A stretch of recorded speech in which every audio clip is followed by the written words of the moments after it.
Hey team, it's Andrew here again from Powerboat.Training. We've been having some good discussions around surf bars this week, and I want to just take it one step further.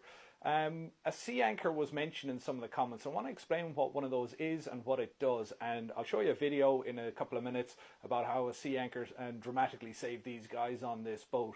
So if you're interested in learning all about sea anchors, make sure you give us a swipe left. Okay guys, so this diagram we're looking up here is a sea anchor. It's essentially a parachute really, and what we do is we deploy that off of the bow of the vessel. And there's two normal uses for that. The first one would be recreational fishermen deploy it off the bow of the boat if they're doing something called soft baiting, which means it will keep the bow pointing into the waves as they slowly drift, because apparently with soft baiting you need to continue drifting, unlike a ground anchor, which just keeps you stationary over the ground. This will allow you to drift with the current, but it will always keep the bow orientated into the waves. Now that's very important, because if we get into an emergency situation, we don't like to be broadside to waves because that can capsize us or broach us. We'll talk about that in another video, but basically it'll keep us bow into the waves, which is nice and safe, and it's the safest orientation to be on. So that's sea anchors. Next one will be the drogue. Okay, so on the bottom diagram we've got what's called a drogue, and it's commonly misinterpreted. A drogue and a sea anchor, they're interused but incorrectly normally, but you won't make that mistake after seeing this video.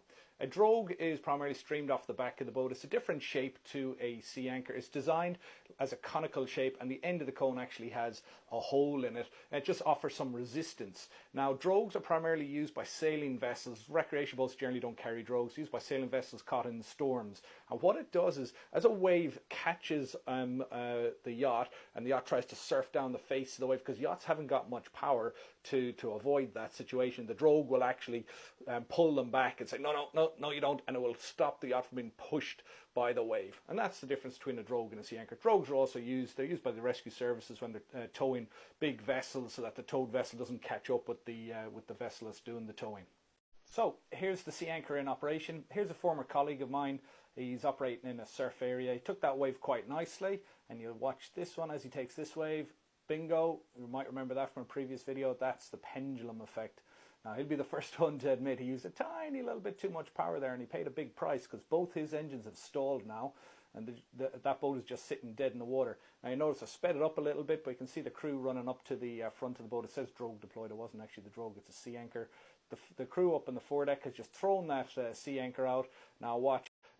It takes a while to deploy, because it's about 20 meters of rope. Get caught by this wave, they get sideways on, could potentially surf down that wave and capsize, but watch, just there the sea anchor opens up, inflates, the rope goes taut, swings the boat round, bow into those waves, which is the best condition you want to find yourself in if you're in an area of rough water like that. So basically that's your sea anchor, that's how it operates, and that's it in quite a useful environment. These guys did, I can assure you, there's some frantic trying to get those engines restarted. They did manage to get the engines restarted and safely came home. But there you go, it's a sea anchor.